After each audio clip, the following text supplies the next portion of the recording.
ये पहला application start करते हैं, conversion of unit. Conversion of unit, जो डिराइव्ड क्वांटिटीज हैं, डिराइव्ड क्वांटिटीज की यूनिट्स कॉम्बिनेशन में होती है।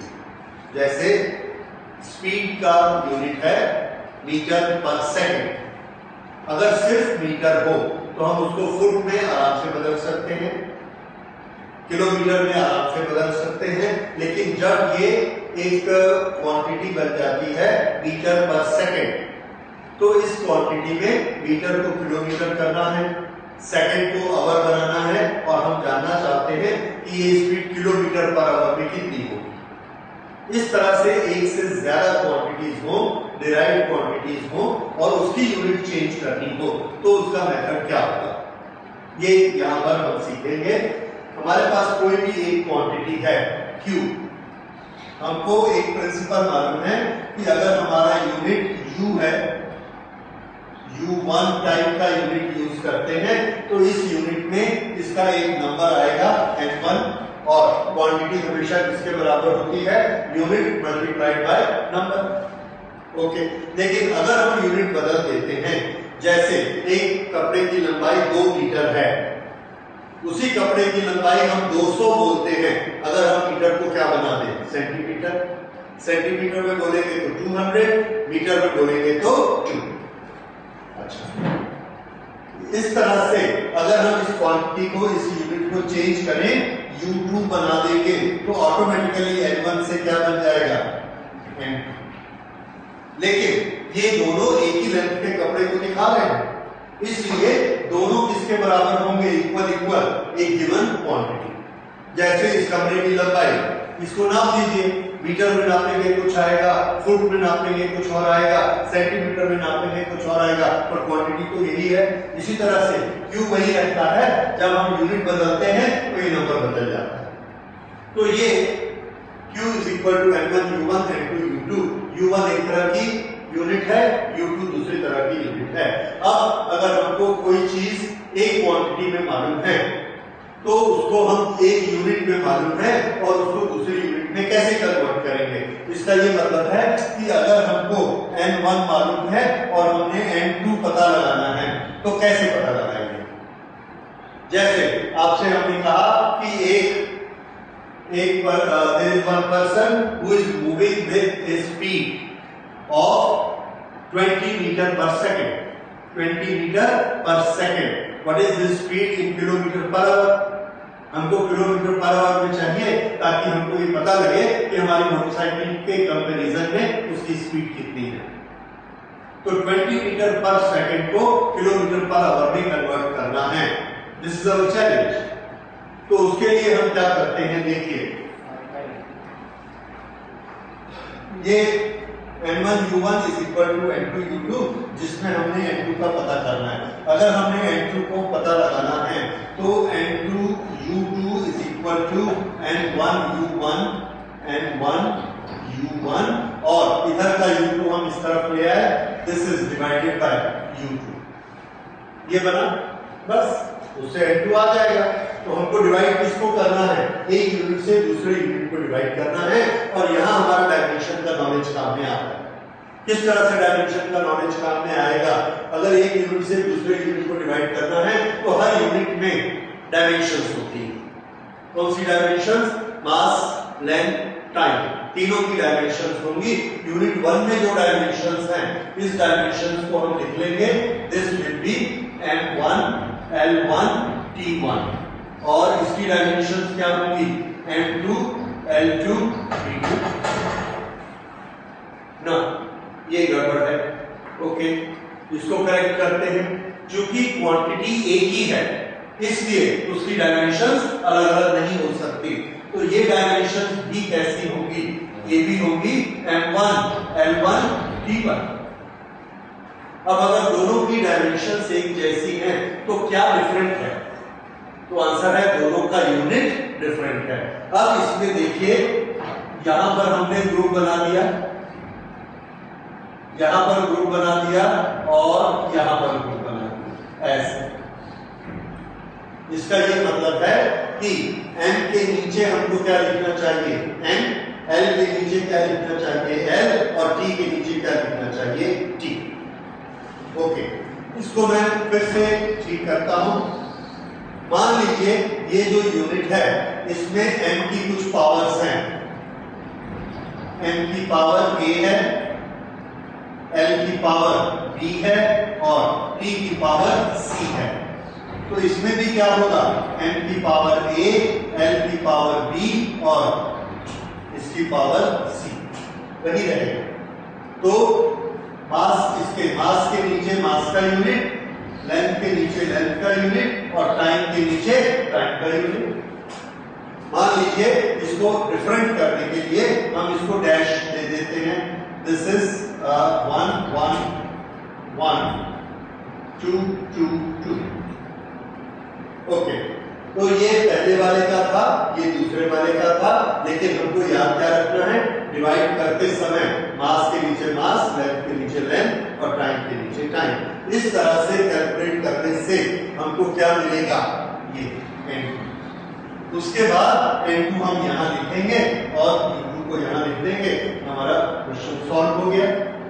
अच्छा, अब देखिए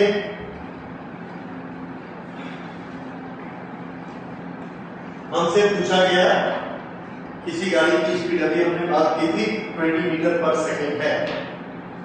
20 मीटर पर सेकंड एक क्वांटिटी है, 20 मीटर पर second. Convert this into kilometre पर our, convert this into kilometre पर आवर, ये हमको बनाना है, किलोमीटर पर आवर। और यहां पर क्या है, ये क्वांटिटी हमें चाहिए, ये कितनी होगी। अब इसमें देखिए n1 कौन है, 20, यूनिट 1 मीटर पर सेकेंड, यूनिट 2 किलोमीटर पर आवर, n2 हमको पता लगाना, ये 20 की जगह हम क्या लिखेंगे। बात समझ में आई कैसे हमने सेट किया। अब देखिए इसको कैसे सेट करते हैं। दिस इज इक्वल टू, ये जो हमारी अननोन क्वांटिटी है n2, इसको हम यहां लिखते हैं n2 इज इक्वल टू, अब ये इधर आएगा और ये इधर आएगा। रूल मैंने आपको क्या बताया था, अच्छा ये 20 तो वैसा ही रहेगा, अब ये इधर नीचे आएंगे। जब ये नीचे आएंगे तो मास के नीचे किसको देना, मास, दोनों में मास नहीं है, केजी नहीं है, ग्राम नहीं है। ओके, लेंथ की यूनिट के नीचे लेंथ की यूनिट, यहां पर लेंथ की यूनिट कौन है, मीटर, तो ये हमने लिखा यहां पर मीटर। टाइम की यूनिट क्या है, ओके, ये लेंथ की यूनिट मीटर, इधर लेंथ की यूनिट कौन है, किलोमीटर, ये इसके नीचे आ जाएगा किलोमीटर। पावर कितनी है इसकी, देखिए पावर 1, पावर बिल्कुल एक ही रहेगी क्योंकि एक क्वांटिटी का एक ही डायमेंशनल फॉर्मूला होता है। ओके, ये आ गया मीटर डिवाइडेड बाय किलोमीटर।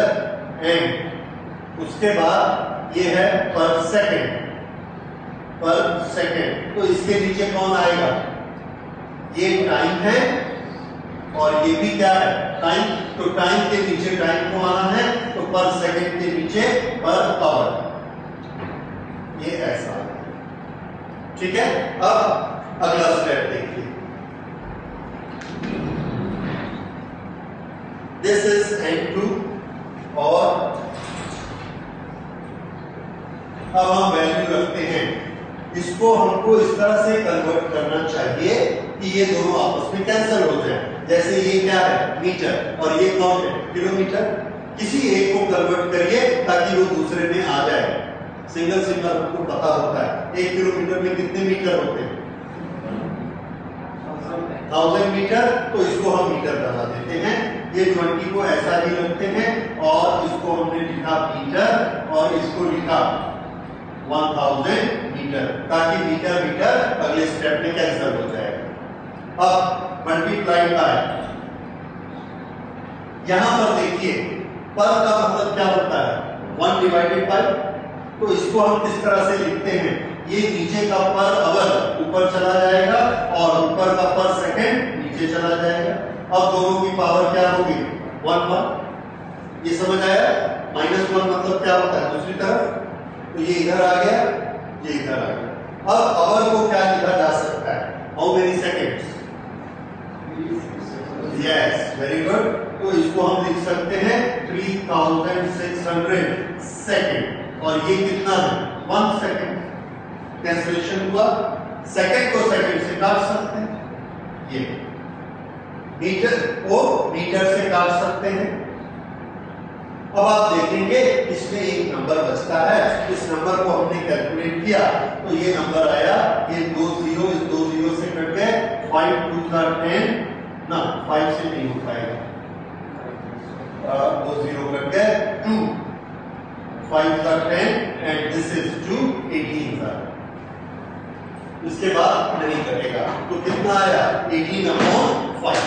तो अब हमारा आंसर आया this N2 is equal to 20 into 18/5।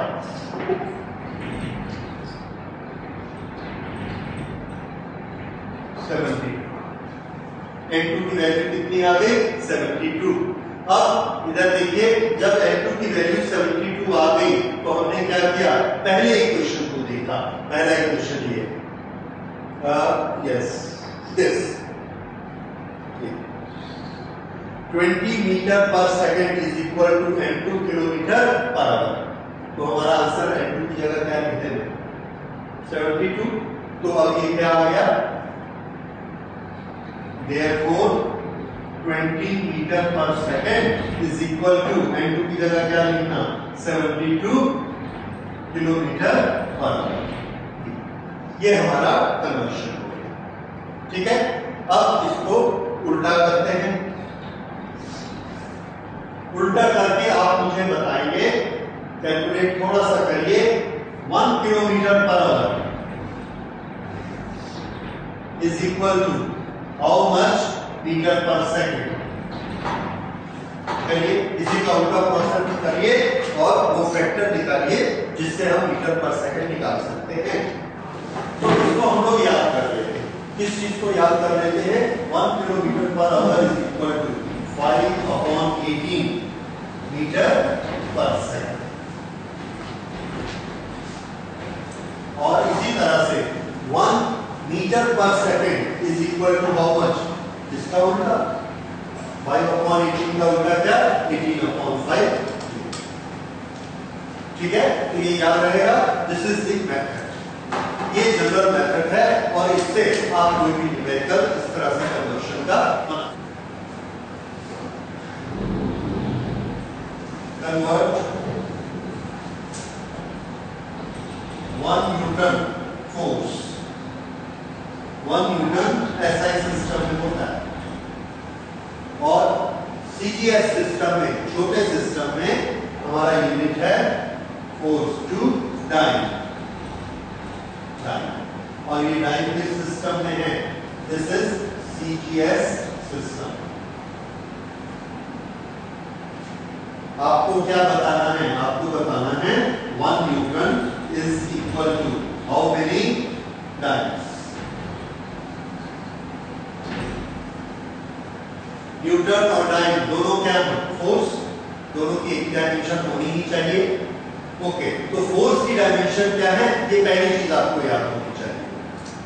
Force की डायमेंशन क्या होती है? बोलिए। M L T minus 1, ML T minus 2, ML T minus 2, ये इसकी डायमेंशन होती है। ठीक है, फोर्स की। अब शुरू करिए। N1 ML T minus 2 SI system में इज इक्वल टू ये N1 ML T minus 2 कौन से सिस्टम में? SI is equal to N2 ML T minus 2 CGS system. अब आपको लिखना है, सुनिए, CGS सिस्टम में N क्या लिखेंगे? ग्राम। L क्या लिखोगे? 1 सेंटीमीटर। टाइम क्या लिखोगे? 1 सेकेंड। इसमें क्या लिखोगे? 1 kg 1 मीटर 1 सेकेंड। ठीक है, इस तरह से ये तीनों को लीजिए, डिवाइड करिए और निकाल दीजिए।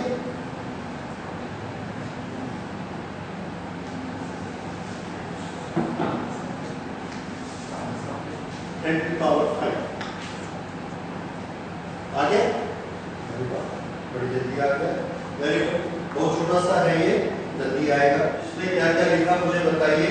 1 न्यूटन के लिए आप क्या लिखेंगे, mLT माइनस टी के लिए kg, L के लिए मीटर और T के लिए सेकंड। यहाँ पर हमने क्या लिखना है, डाइंस के लिए, सॉरी ये 1 न्यूटन इधर है, डाइंस इधर है, so let me correct it.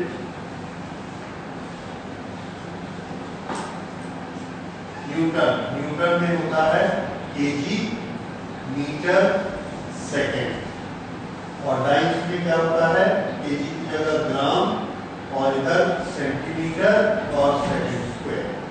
तो जब हमने इसको ट्रांसफर किया तो केजी के नीचे ग्राम आया 1000, मीटर के नीचे सेंटीमीटर आया 100, सेकेंड कर गया।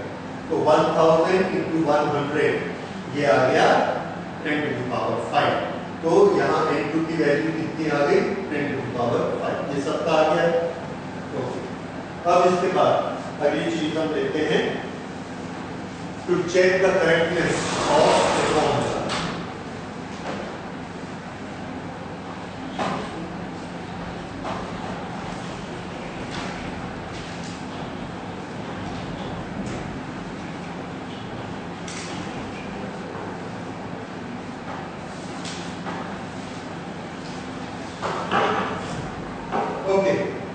किसी भी फॉर्मूले में एक प्रिंसिपल बहुत जरूरी है, वो ये है कि जिस क्वांटिटी का फॉर्मूला बनाया गया है उस क्वांटिटी की डायमेंशन और उस फॉर्मूले के जो डिफरेंट क्वांटिटीज हैं उन सब की डायमेंशंस दोनों तरफ की बराबर होनी चाहिए।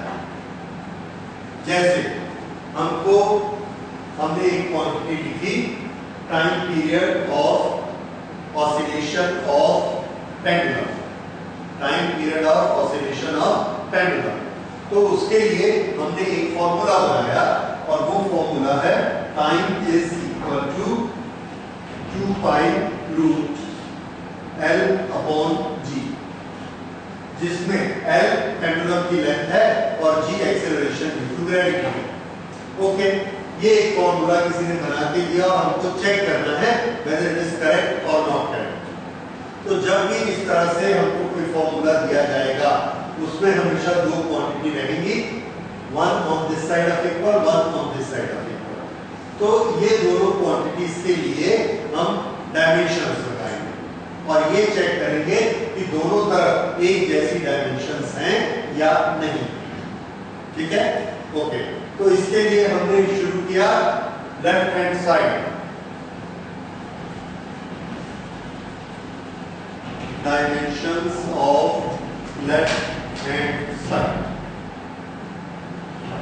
लेफ्ट हैंड साइड में कौन है, टी। तो टी की डायमेंशंस, टाइम की डायमेंशंस क्या होती हैं, तो आंसर है टी। ठीक है, ये इसकी डायमेंशंस हो गई। ओके, ये हमने नोट करके रख लिया लेफ्ट हैंड साइड। अब dimensions of right hand side. Right hand side में 2 and pi they are dimensionless constants. ये पढ़ा है आपने, नो डायमेंशन नो डायमेंशन। और जब डायमेंशन नहीं होती तो हम कुछ नहीं लिखते हैं। ये मत सोचिए कि जीरो लिखना है, कुछ नहीं लिखना है। ओके, उसके बाद रूट। रूट का मतलब क्या है, हमको डायमेंशन कितनी करनी पड़ेगी, पावर हाफ। ओके, उसके बाद लेंथ। लेंथ की डायमेंशन m कितना होता है, 0, we don't have to write it. Length l और t भी कितना होता है लेंथ का, 0। तो ये ml तीनों हमने लिख दिए। डिवाइडेड बाय g कौन सी क्वांटिटी है, g इज एक्सेलरेशन। अगर ये एक्सेलरेशन है तो एक्सेलरेशन की डायमेंशंस क्या होती है, m l, m नहीं होता है, l यस t माइनस 2। तो यहां पर हमने लिखा l t minus 2। Okay, this is equal to L L cancel हो गए, t माइनस 2 ऊपर जाएगा तो t टू द पावर 2 और t टू द पावर 2 की power half, t to the power 2 to the power half कितना हो गया, t 2 और हाफ कैंसिल हो गए, कितना आया आंसर t। ये कौन है, राइट हैंड साइड। तो dimensions of right hand side and dimensions of left side are same. If these two dimensions are same, the formula is correct. तो इसको हम प्रूव कर सकते हैं, since dimensions of two sides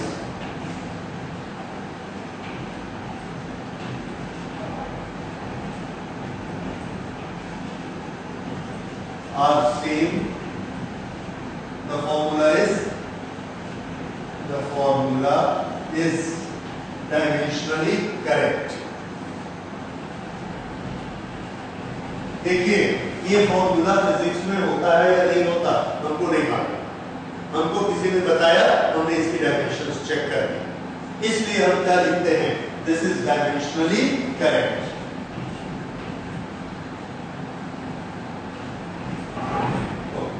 यानी दोनों तरफ की डायमेंशंस आपस में मैच करती है, तो इट इज डायमेंशनली करेक्ट।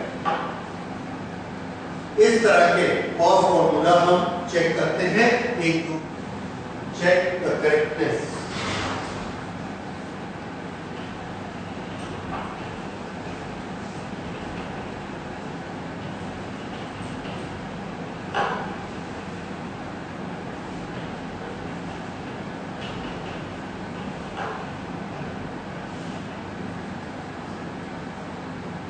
कितनी टर्म्स हैं इसमें, देखिए टर्म्स क्या होती है, प्लस माइनस के बीच में जो नंबर आएगा भले उसमें मल्टीप्लिकेशन हो, लेकिन प्लस माइनस के बीच में एक टर्म होती है। तो ये एक टर्म है, ये दूसरी टर्म है और ये तीसरी term. How many terms are there, 3, 2a और s तीनों मिलाकर एक टर्म बनती है मैथ्स में। इनके बीच में क्या रिलेशन है, मल्टीप्लाइड मल्टीप्लाइड, लेकिन मल्टीप्लाइड होने से टर्म अलग नहीं होती। टर्म कब अलग होती है, जब क्या आ जाएगा, माइनस या प्लस। तो इसमें कितनी टर्म्स हैं, 1 2 3, तीनों टर्म्स की डायमेंशंस निकालिए। अगर सबकी डायमेंशंस सेम है then formula is dimensionally correct. चलो शुरू कर दीजिए। What is v, velocity. Velocity का dimensions lt minus 2, lt minus 2 का स्क्वायर करिए,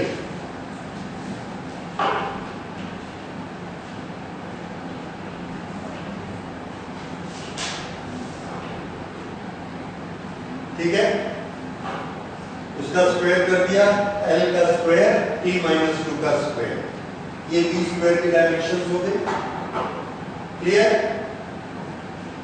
okay. u square same, u भी क्या है, वेलोसिटी, इसलिए वेलोसिटी का स्क्वायर भी क्या होगा, L2 t minus 4। अब थर्ड है as, 2as, 2 dimensionless, no dimension, a acceleration, acceleration की डायमेंशन क्या होती है, L t minus 2, L t minus 2। S क्या है, डिस्टेंस, डिस्टेंस की डायमेंशन क्या लेनी है, length, it is only L, L। कितना हो गया, L2 t minus 2। So this is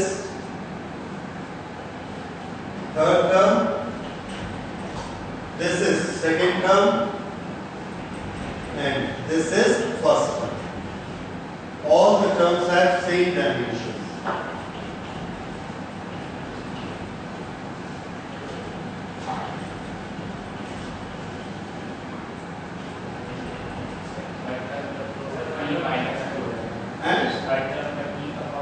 अरे 2as, हाँ क्या होगा,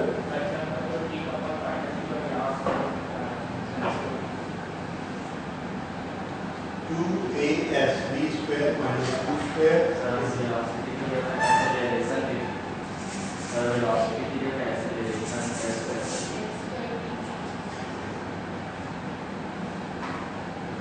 acceleration at v minus o। यहाँ पर हमको लेना है वेलोसिटी। वेलोसिटी क्या होती है? lt माइनस 1 और उसका स्क्वायर किया तो L2t माइनस 2। इसी तरह से u square velocity is lt minus 1 और उसका स्क्वायर किया तो L2t माइनस 2। और यहां पर as 2 की नो डायमेंशंस, a की lt माइनस 2 और s का l, so this is l to the power 2 t to the power minus 2. All three have got same dimensions.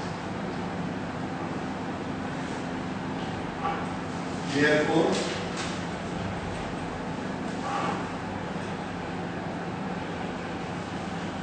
formula is dimensionally correct. Formula is dimensionally correct. Okay.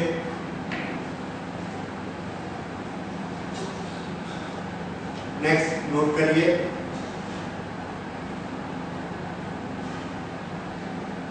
The centripetal force as formula F is equal to mv square upon r. F is equal to mv square upon r.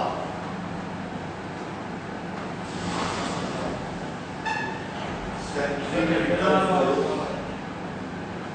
F is equal to mv square upon r. Check whether it is correct.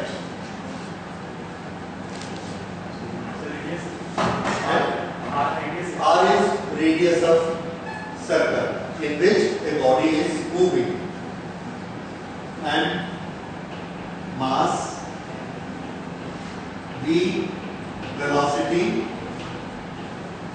r radius.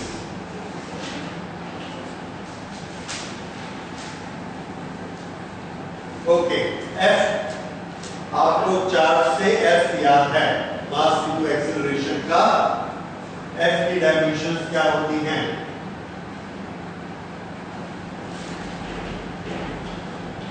F has dimensions m, l, t minus 2। ठीक है, अब mv square upon r उसकी dimensions बताइए।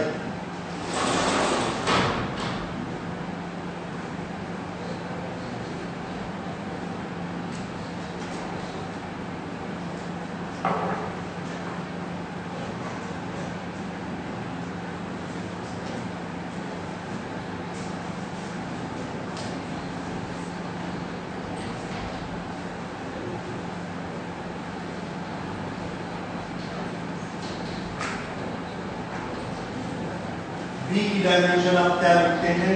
L2 minus 1। इसका क्या कर देना है? Square.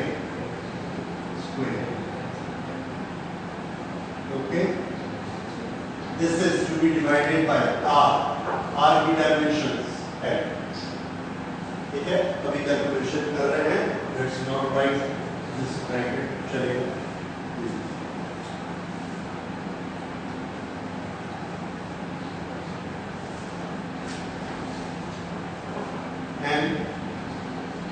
L2 e to the power minus 2 upon L। एक L कैंसल और ये कितना हो गया? n L e minus 2। This is what? n L e minus 2। This is right hand side। और ये क्या था? Left hand side। The dimensions of LHS are equal to dimensions of right hand side. Therefore, formula is dimensionally correct. ठीक है, okay.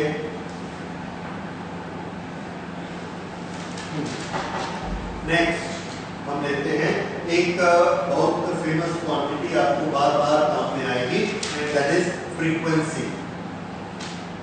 Frequency की dimensions क्या होती है? फ्रीक्वेंसी होती है नंबर ऑफ डायमेंशन पर सेकंड, नंबर ऑफ ऑसिलेशन पर सेकंड, नंबर ऑफ रिवॉल्यूशन पर सेकंड। तो नंबर ऑफ ऑसिलेशन पर सेकंड, नंबर की कोई यूनिट नहीं होती, कोई डायमेंशन नहीं होती, पर सेकंड साथ में लगा हुआ है, इसलिए फ्रीक्वेंसी की डायमेंशन बनी पर, यूनिट बनी पर सेकंड, और डायमेंशन बनी t⁻⁻1। फिर से फ्रीक्वेंसी,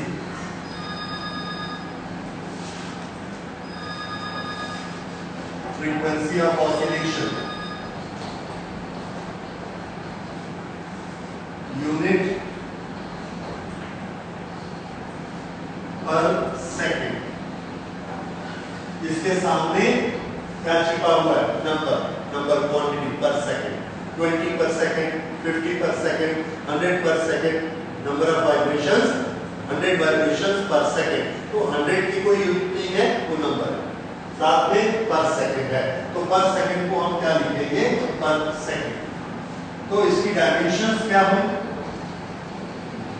डायमेंशंस t-1, ये है इसकी डायमेंशन फ्रीक्वेंसी। तो याद रखिए फ्रीक्वेंसी की डायमेंशन हमेशा क्या लेनी है? t-1, और उसका यूनिट क्या लेना है? पर सेकंड। ओके, अब एक ऑसिलेट करने वाले, एक ऑसिलेट करने वाले स्ट्रिंग की फ्रीक्वेंसी, एक सितार का तार है या गिटार का तार है, उसको हमने ऐसे प्लग करके छोड़ा, वाइब्रेट करता है। जब वो वाइब्रेट करता है तो उसकी फ्रीक्वेंसी के लिए एक फॉर्मूला बनाया गया, and that formula is, frequency को ऐसे लिखा जाता है new. Okay, the frequency is given by 1/2L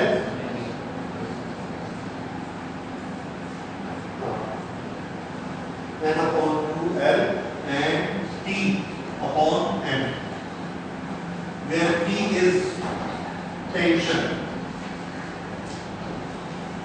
M is mass per unit length। अब सबसे पहले ये जब चीजें आपको दिखती हैं तो आप देख लीजिए हर इंडिविजुअल क्वांटिटी की डायमेंशन आपको पता है या नहीं। उसके बाद जोड़ तोड़ शुरू करेंगे। तो सबसे पहले न्यू क्या चीज है? फ्रीक्वेंसी, इसकी यूनिट, इसकी डायमेंशन पता है, अभी अभी हमने देखी कितनी लेनी है? t-1। ये क्या चीज है? L, लेंथ, लेंथ की डायमेंशन L, ठीक। ये क्या चीज है? टेंशन। टेंशन क्या होता है? तो आंसर है टेंशन एक फोर्स होता है। तो फोर्स की डायमेंशन पता है आपको, ठीक है? इसकी टेंशन TENSION, ओके, ये टेंशन।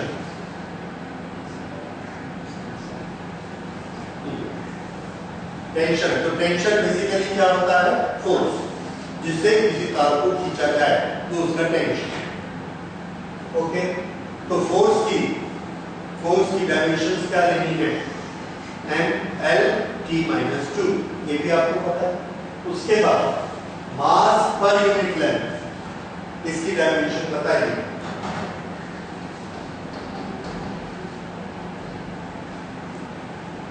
मास पर यूनिट लेंथ, इसके नाम से ही पता लग रहा है मास पर यूनिट लेंथ होगा मास पर यूनिट लेंथ, m, और ये L-1, ये आ गया m, ये स्मॉल m, मास पर यूनिट लेंथ, मास पर यूनिट। ये L का भी मालूम है, B का भी मालूम है। अब आप शुरू करेंगे क्या? ये वाला नाम LHS और उसके बाद RHS। चलो दोनों बनाइए।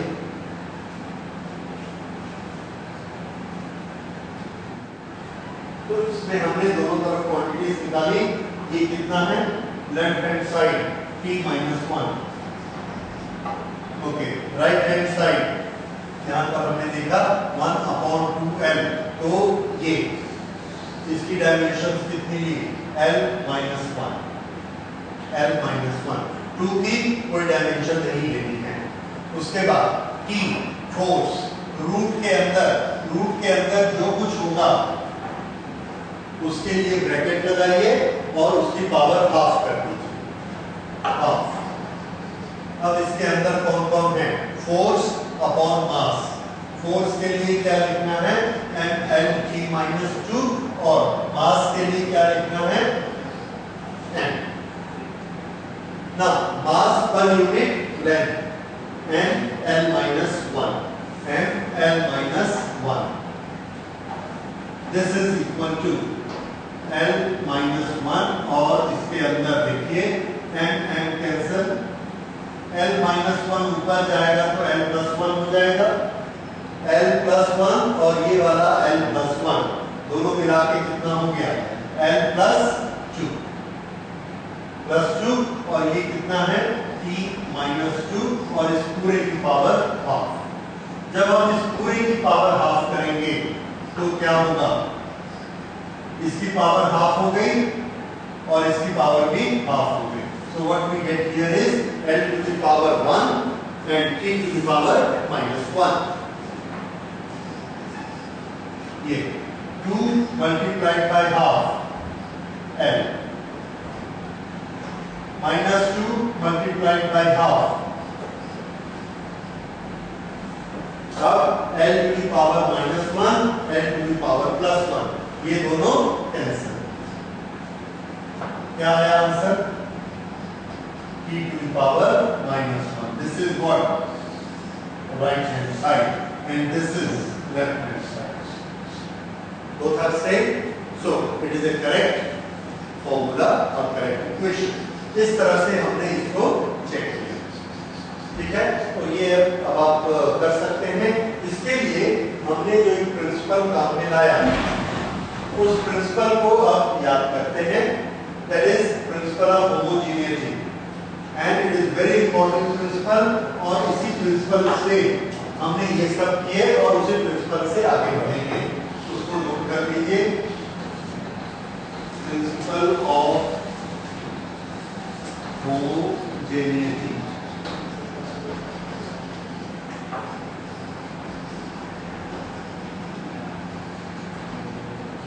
Homogeneity of dimension. होमोजेनिटी मतलब एक जैसा। अभी आप देख रहे हैं जो राइट हैंड में है वही डायमेंशंस हमने कहां चेक की, लेफ्ट हैंड पे। जो राइट हैंड में वो लेफ्ट हैंड पे। तीन टर्म्स हैं तो तीनों की डायमेंशन एक जैसी होनी चाहिए। इस तरह से ये जो प्रिंसिपल है कि किसी भी फिजिक्स के इक्वेशन में हर टर्म की जो हर टर्म की डायमेंशंस है वो सेम होनी चाहिए। This is principle of homogeneity. तो इसमें नोट कर लीजिए,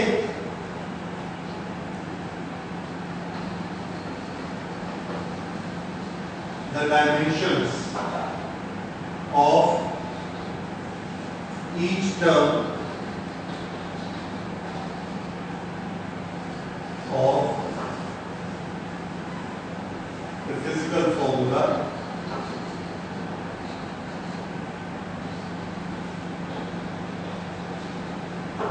are same.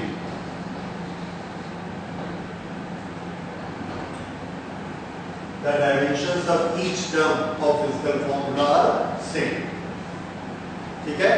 इसके साथ ये प्रिंसिपल ऑफ होमोजेनिटी है और इसके बेसिस पर हमने ये फॉर्मूलाज का ट्रू होना या ट्रू नहीं होना ये चेक किया कि हर टर्म की, भले वो टर्म लेफ्ट में हो भले राइट में हो, हर एक की टर्म की सेम डायमेंशंस होनी चाहिए।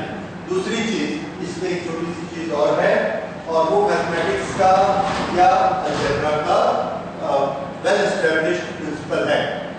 वो ऐसा प्रिंसिपल है कि 2x पे 3y को ऐड करिए, 2 and 3 5, क्या हो सकता है? नहीं हो सकता। लेकिन 2x में 3x को जब ऐड करेंगे तो आप 2 और 3 को ऐड कर देंगे। ये क्या प्रिंसिपल है? तो इसका आंसर है only similar quantities can be added.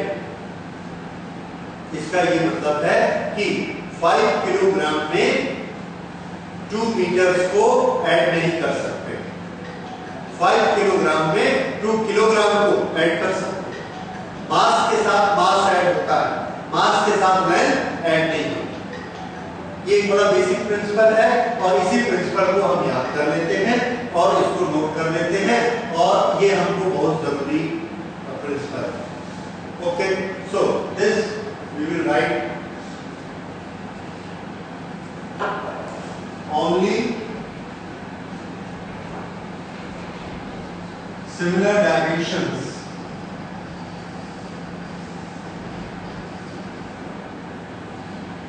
can be added or subtracted. Only similar dimensions can be added or subtracted. ठीक, जैसे हमने एक क्वांटिटी आपको दी, उसमें वेलोसिटी इज इक्वल टू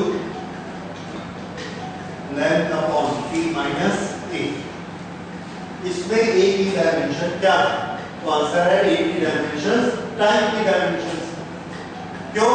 क्योंकि ये इसके साथ माइनस हुआ है और जो चीज माइनस होती है उसकी डायमेंशन सेम होती है, अदरवाइज वो फॉर्मूला माइनस होगी। अगर हमको बोला गया है कि फॉर्मूला ऐसा है तो इसका मतलब इसकी डायमेंशन सेम है। जैसे v is equal to 2 plus 80। अभी हमने क्या किया होमोजेनियस से कि सब की डायमेंशन कैसी होनी चाहिए? सेम। लेकिन ये दोनों आपस में क्या रिलेशन रखते हैं? ये वाली टर्म और ये वाली टर्म क्या रिलेशन रखते हैं? एडिशन। और एडिशन का अभी हमने थोड़ा सा नियम क्या पढ़ा? Only same dimensions can be added और सबट्रैक्टेड। समझ आया? तो ये याद रखिए, जब भी आपको कोई भी अननोन क्वांटिटी ऐड की गई है या सबट्रैक्ट की गई है, उसकी डायमेंशन के लिए आपको चिंता नहीं करनी। आसपास ढूंढ लीजिए किसके साथ ऐड की गई है। अगर वेलोसिटी के साथ कुछ ऐड किया गया है तो उसकी डायमेंशन nt-1 होगी। अगर लेंथ के साथ कुछ ऐड किया गया है तो उसकी डायमेंशन भी n होगी, क्योंकि उसके साथ वो एडिशन। ठीक है, तो इसके न्यूमेरिकल भी हम लोग करेंगे and that we do tomorrow. अभी आप मुझे सिर्फ एक चीज प्रूव करके बताइए that energy half mv square is equal to energy mgh। Is it true और फॉल्स? Check it dimensional. इसके ट्रू या फॉल्स को डायमेंशनली चेक करेंगे। Half has no dimension.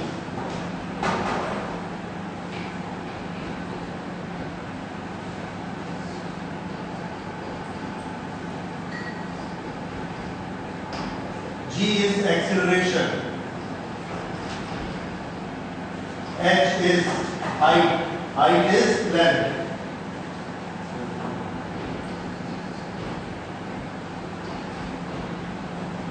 और इधर क्या आया?